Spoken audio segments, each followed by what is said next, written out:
Happy Lord's Day, everyone! Welcome to our online worship celebration.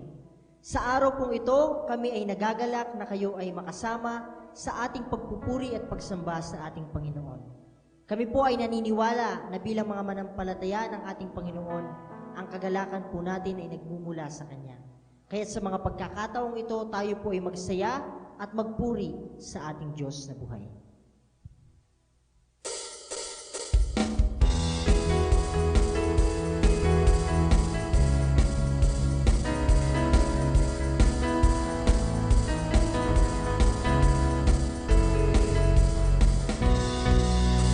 Kagalakan ko, O Diyos, sa iyo sa presensya mo'y kalakasan ko'y umaapaw. Kahit na may problema ay kayang-kaya ko. Sa gitna ng pagsubok ako ay sasamba, magpupuri sa'yo. Ako ay sasayaw sa'yo, sasambahin ang ngalan mo. Kahit pinipigilan, di papayag na tatahimik lang. Lagi magpababaan sa'yo, sa piling mo, Panginoon. Kahit pinapawisan, okay lang, makapiling ka lang. Patuloy po natin sambahin ng Diyos. Ang kagalakan po natin ay nagmumula sa Kanya. Hallelujah.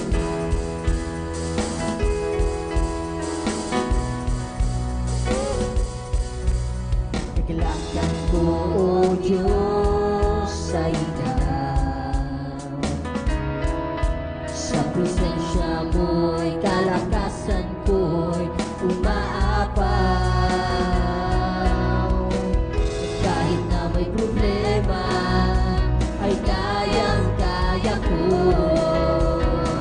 Sa gitna ng pagsubok ako ay sasamba, magpupuri sa'yo.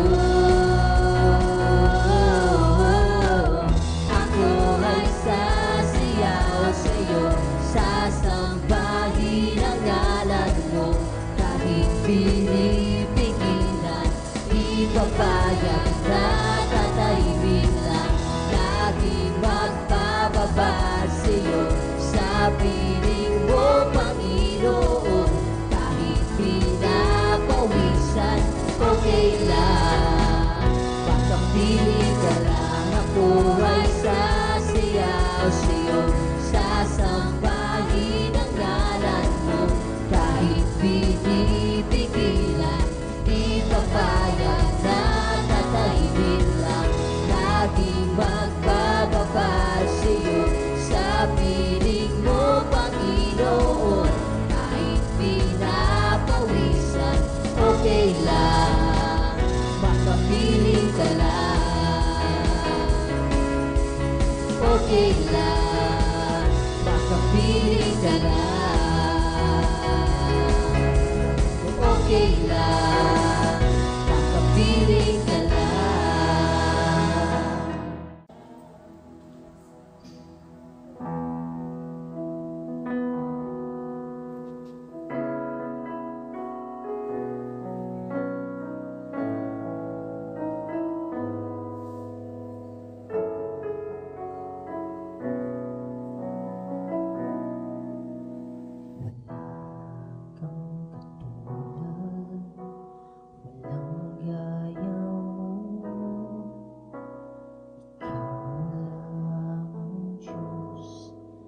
Sinasambang lubos sa paglipas ng panahon.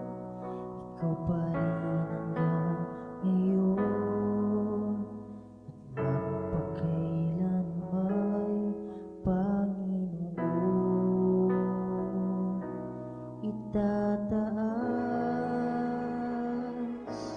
ihahayag pangalan mo, itataas. pagsamba, ialay, Panginoon, ikaw lamang. Salita mo ang kailangan ko, siya ang aking buhay at aking gabay. Hindi kumukupas, hindi nagmamaliw, isip ko ngayon'y binabago. Itataas, ihahayag pangalan mo, itatalian ang pagsamba, ialay,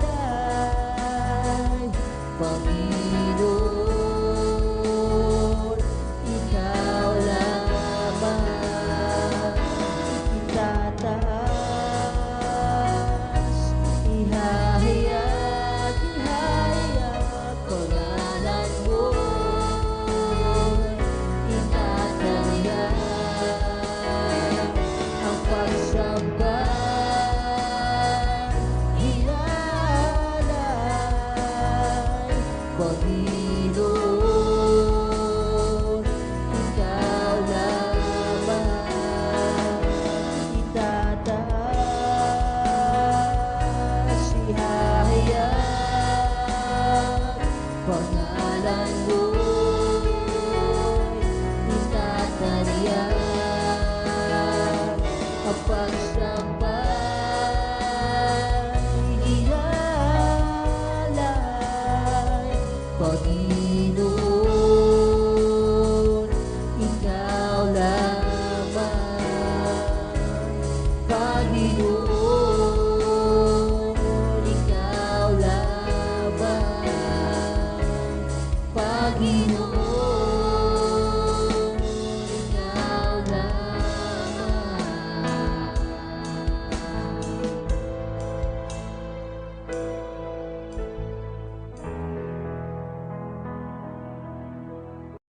Dumako naman po tayo sa ating communion. Sabi po sa unang Juan, Kabanata 1, talatang 7, ngunit kung namumuhay tayo ayon sa liwanag, gaya ng pananatili niya sa liwanag, tayo'y nagkakaisa at ang lahat ng ating kasalanan ay nililinis ng dugo ni Jesus na kanyang anak.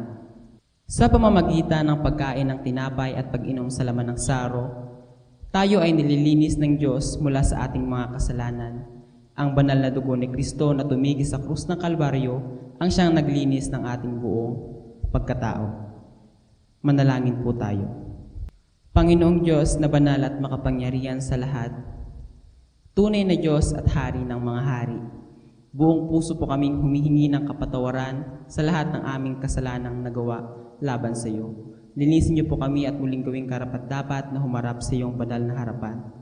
Let us receive this communion bilang pag-alala ng dakilang pagmamahal ng Diyos sa atin noong ibuhis ng Panginoong Hesus ang kanyang buhay sa ating kaligtasan. Salamat po, Panginoon, sa napakadakila mong pag-ibig sa amin. We worship you and we will serve you, Panginoong Hesus.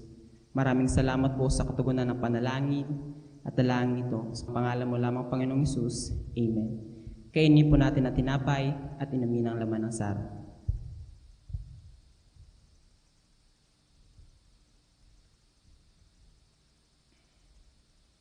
Let us proceed in our giving. It was said in John 3:16, "For God so loved the world that he gave his only begotten Son, that whoever believes in him should not perish but have an everlasting life." For God so loved us that he gave. And not only that, but he gave us his very best. It is God's very nature to give to his children. Not only this, but we can also see that the reason he gave was because he first loved. For God so loved the world that he gave. So the nature of God's giving is rooted in His unconditional love for us. Nais po tayong paalalahanan ng Diyos na ang pinaka-the best na pagbibigay ay nangyayari kapag ito ay dahil sa ating pag-ibig sa Kanya, gaya ng Kanyang ginawa para sa atin. Kaya marami sa atin ang nahihirapang magbigay ng the best para sa Diyos, hindi dahil kulang o wala tayong maibigay. Mga kapatid, hindi pera ang wala sa iyo, kundi pag-ibig sa Diyos. Kasi naniniwala po ako na kung tunay nating mahal ang Diyos, magagawa nating ibigay ang pinakamainam na handog para sa Kanya ng walang panghihinayang at walang pag-aalinlangan. Kaya tayo po ay magbigay ng may pagmamahal sa ating mga puso sa Diyos na unang nagbigay ng pinakamainam para sa atin. Sa mga nais pong magpadala ng kanilang mga ikapo at handog, maaari niyo pong ipadala sa mga accounts na makikita niyo sa inyong mga screens. God bless us all.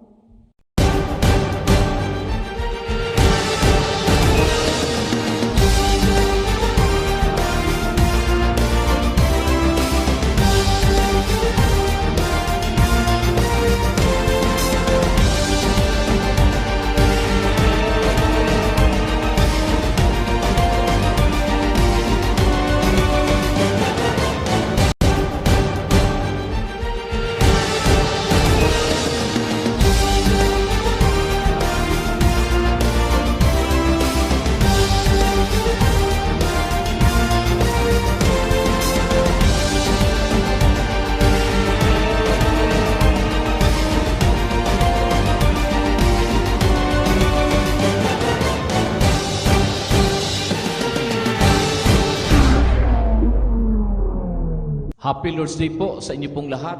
Sana po kayo po ay mapagpala ng mensahe na mapakikinggan po ninyo sa araw na ito. Kayo man po ay nasa ating online celebration o kasama ko man ngayon sa ating on-site worship celebration. Sana po ito ay inyo pong seryosuhin na mensahe ng Panginoon para sa iyo at para sa buhay ko. Bigyan po natin ng atensyon at aksyon ang anumang bagay na pangungusap sa atin ng Panginoon sa araw na ito. My topic today is entitled, Why Did You Stop? Why did you stop? Bakit ka tumigil? Nais po ng Panginoon na makausap ka at may paunawa sa iyo kung anong nais niya at kung anong nasa puso niya. Marami ka nang narinig, kulang na lang aksyonan mo at gawin mo ang dapat para sa breakthrough mo at sa gagawin ng Diyos sa buhay mo. I would like to read the Bible in 2 Kings chapter 13 verse 14 to 19. Ito po ang sabi ng Biblia sa NIV version. Now, Elisha had been suffering from the illness from which he died.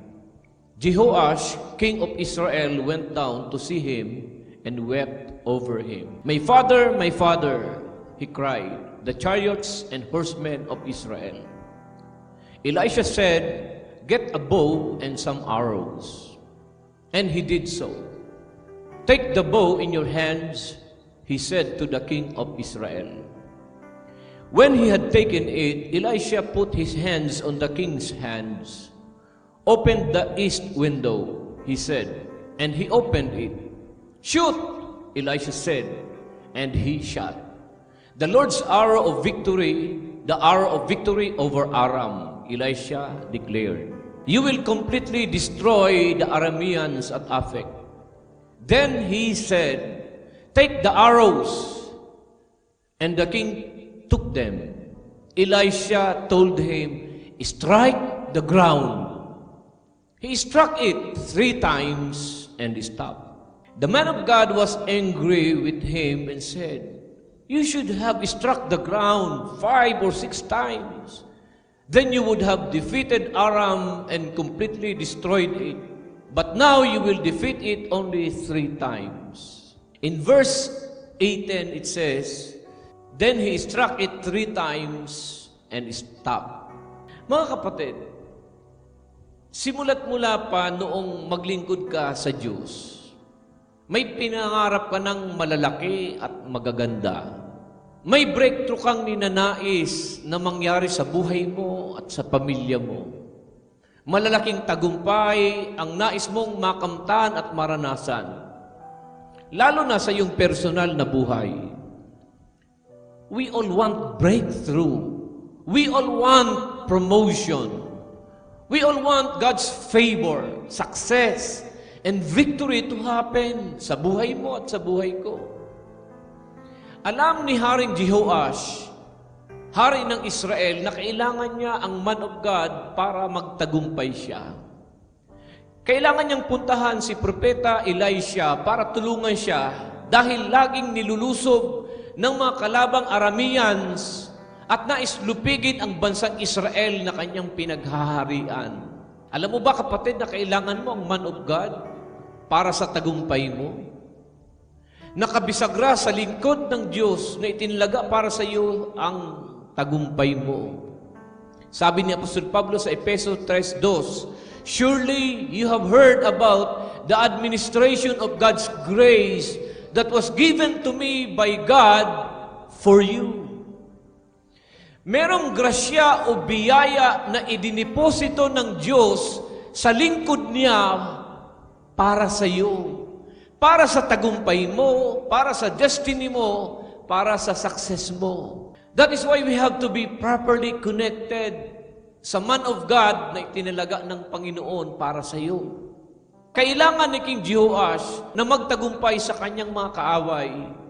Lumapit siya sa man of God na si Prophet Elisha. Tinawag niya ito, my father, the chariot of Israel and the horsemen thereof.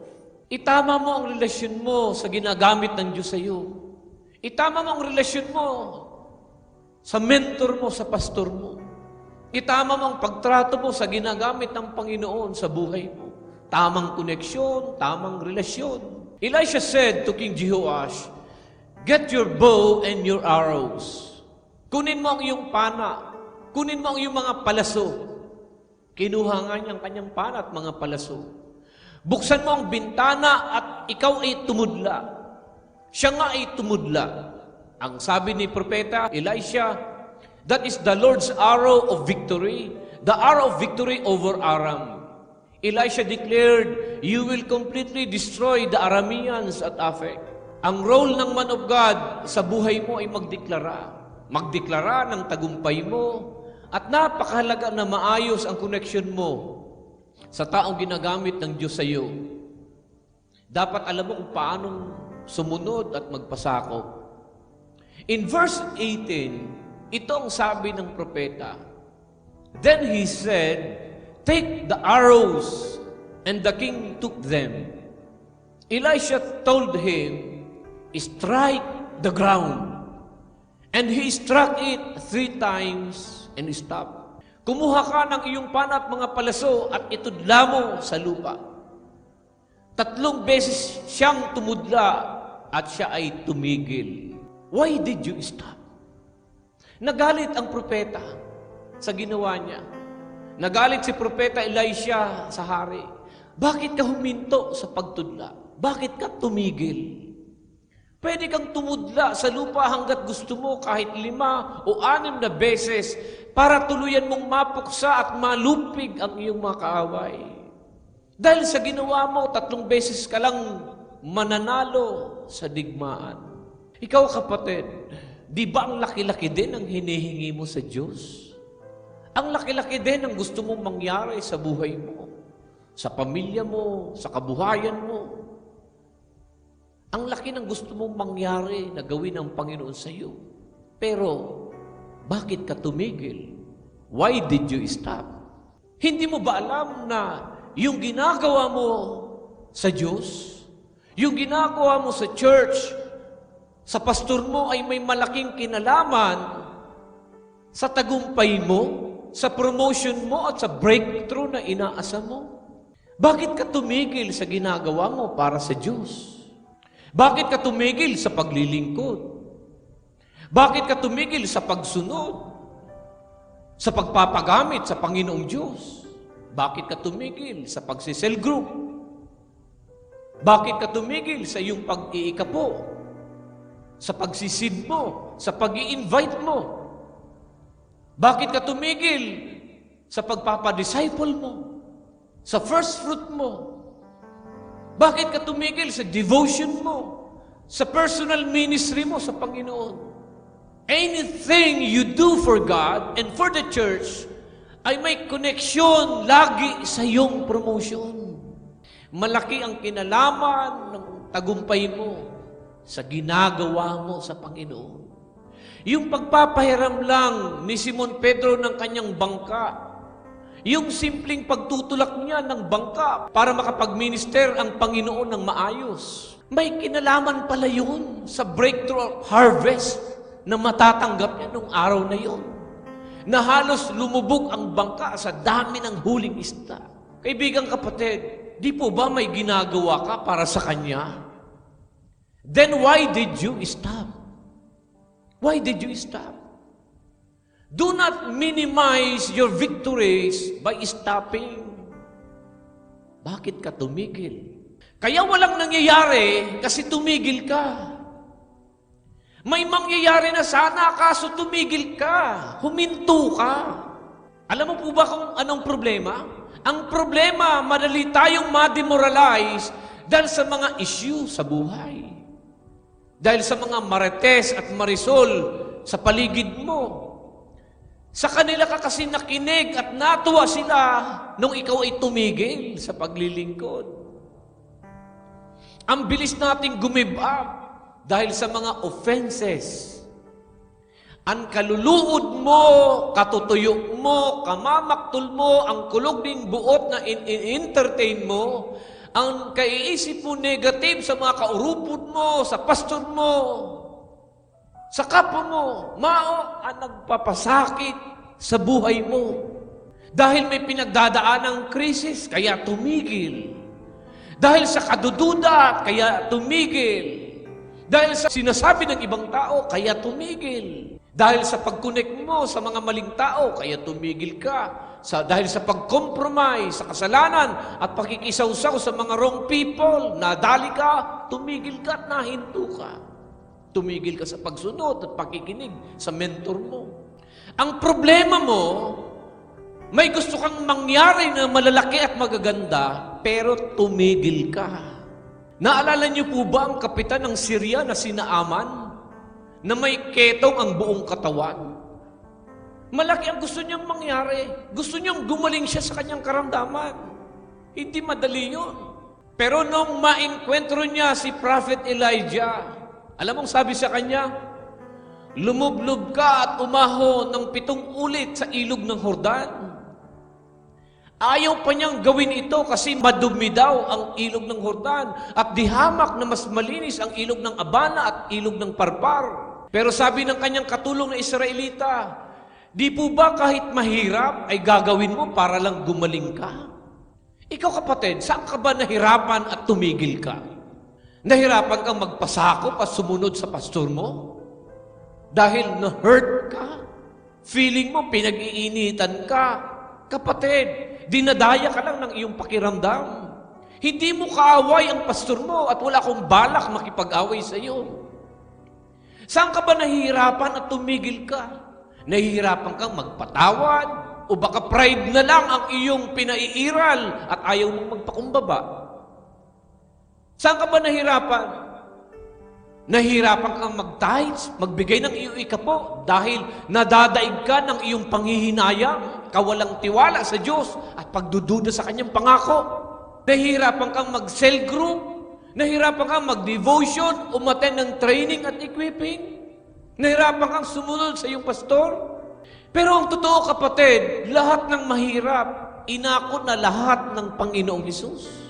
Lahat ng mahirap, inako niya. Yung ibinibigay sa atin, magaang pasanin. Siya na yung pinarusahan. Inako niya na ang kaparusahan. Sinampal, dinuraan, hinubaran, pinahiya, hinamak, hinagupit, sinugatan. Pinagbuhat ng magaspang at mabigat na krus. Ipinako ng walang kasalanan at namatay. Lahat ng mahirap, kinuha na niya, inako na niya. At ang ibinibigay sa atin yung magaan. Yung mag-invite, mag-devotion, tumulong sa gawain, mag-cell group, magbigay ng ikapo, umaten ng mentoring, magpatawad.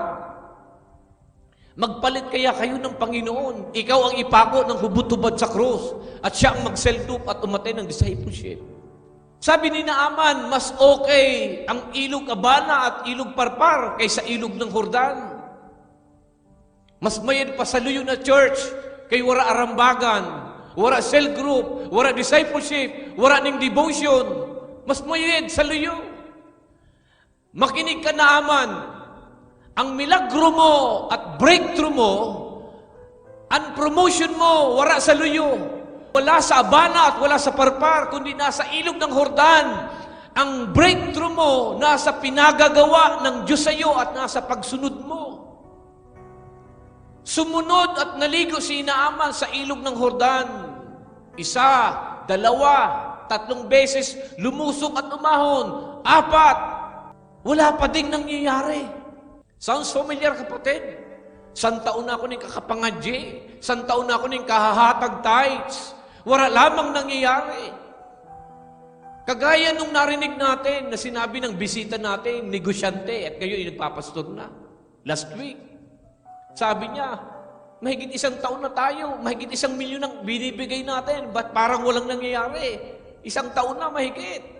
Lagi na lang negative. Walang pumapasok sa atin, pero bigay tayo ng bigay ng ating tithes. Bigay tayo ng bigay ng ating seed. Bakit walang nangyayari? Tanong niya sa kanyang asawa. Sabi ng asawang babae, total, inumpisahan na din lang natin.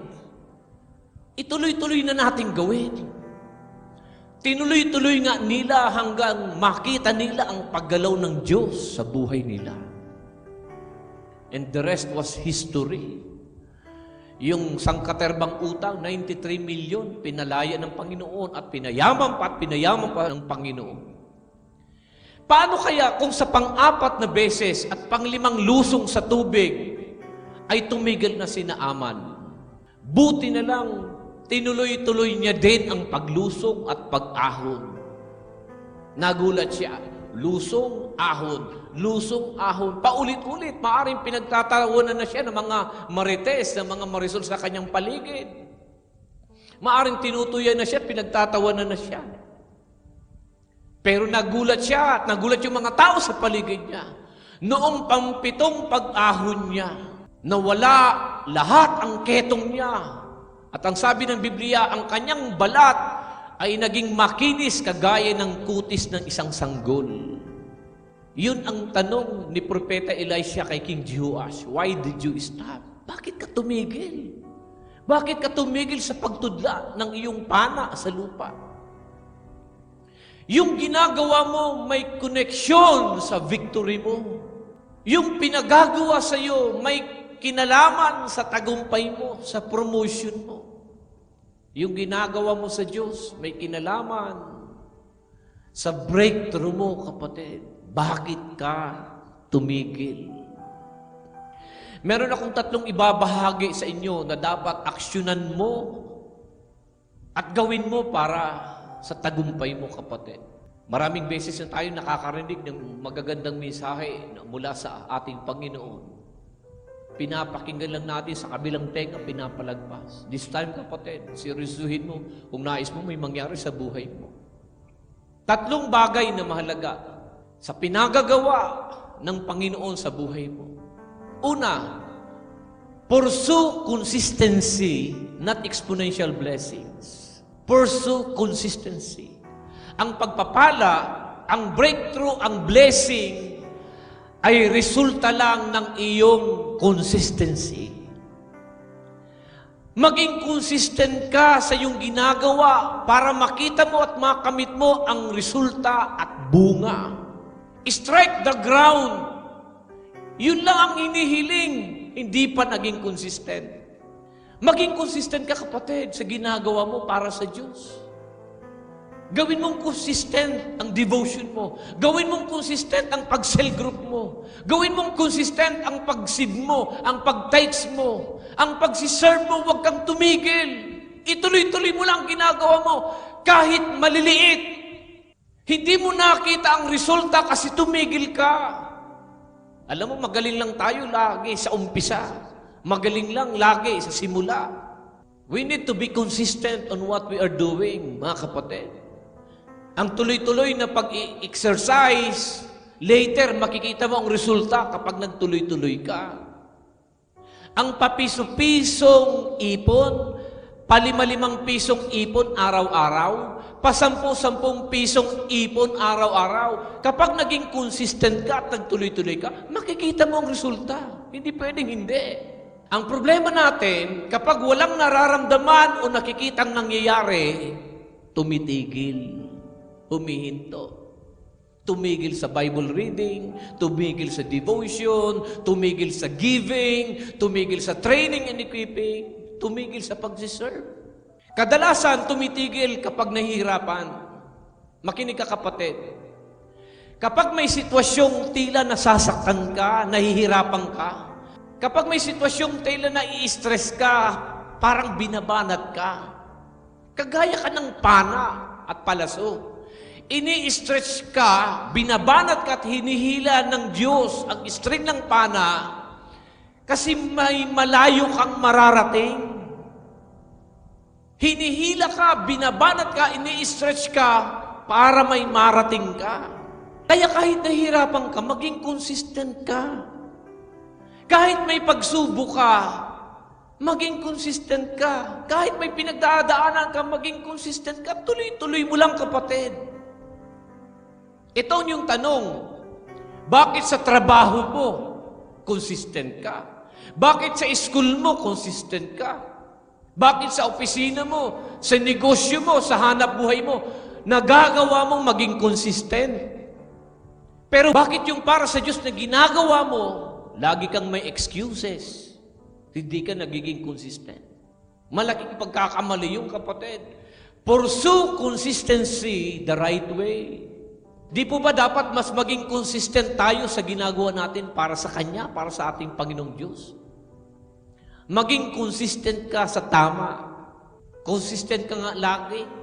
Dapat laging bukas ang tindahan mo. Dapat laging naka-open ang negosyo mo. Dapat laging on time ka sa school mo, sa opisina mo. Consistent ka. Bakit di mo gawin kay Lord yun? Pinagagawa sa iyo. Maging consistent ka din sa Panginoon. Pursue consistency the right way. Unahin mo ang Panginoon, yung tama. Dapat si Lord ang nauuna. Pangalawa, victory necessitates consistency. Victory necessitates consistency. Ang tagumpay ay nagre-require na dapat consistent ka. Ang tagumpay ay nagre-require na dapat tuloy-tuloy ka. The word necessitates means it is a must. It is required. It must compel you to do it. You must be consistent to go back to God. Be consistent to go back in your personal ministry to God. Go back to your assignment. Go back sa pinagagawa ng Panginoon. Learn to hear and obey. Matuto tayong makinig at sumunod. Opo, mga kapatid, there are some season of stretching. Stretching sometimes could be painful and hurtful. May mga painful and hurtful moment tayong nadadaanan sa mga stretching na nangyari sa ating buhay na parang banat na banat tayo, parang inihinat ka, hinihila ka, kagaya ng string, hinihila. Feeling mo, stretch ka na. Yan ang mga moment na nasa natin. Pero nangyayari yun, kapatid, to release you farther. Kasi malayo ang mararating mo. Binabanat lang ang string mo kasi malayo ang iyong mararating. God's stretching is not to break us, but to make us. Ang stretching ay hindi para sirain ka, hindi para durugin ka. Ang stretching ay para maging patutuo ka. Magkaroon ka ng malaking patutuo ng ginawa ng Diyos sa buhay mo. Victory is never achieved by accidental or occasional actions, but by intentional consistency. Tuloy-tuloy. Hindi putol-putol, hindi patigil-tigil, hindi pahinto-hinto. Ang paglaki ay hindi tsamba. Ang pagsagana ay hindi tsamba. Ang tagumpay ay hindi tsamba. Intentional, ginagawa mo dapat. Araw-araw. Ginagawa mong paglilingkod sa Panginoon ng tuloy-tuloy. Sabi ng Biblia, no eye has seen, no ear has heard, no mind can know what God is in store. Hindi pa nakita ng mata, ni narinig ng tenga, ni sumagi sa isip ng tao ang mga bagay na inihanda ng Diyos sa mga umiibig sa Kanya.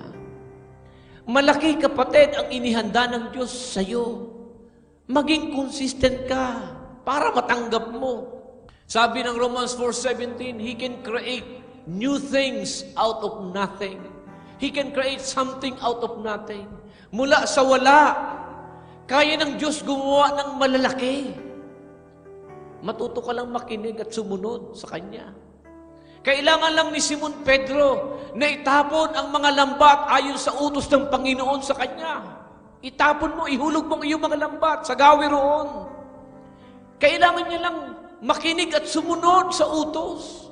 Hindi niya na problema kung saan manggagaling ang isda.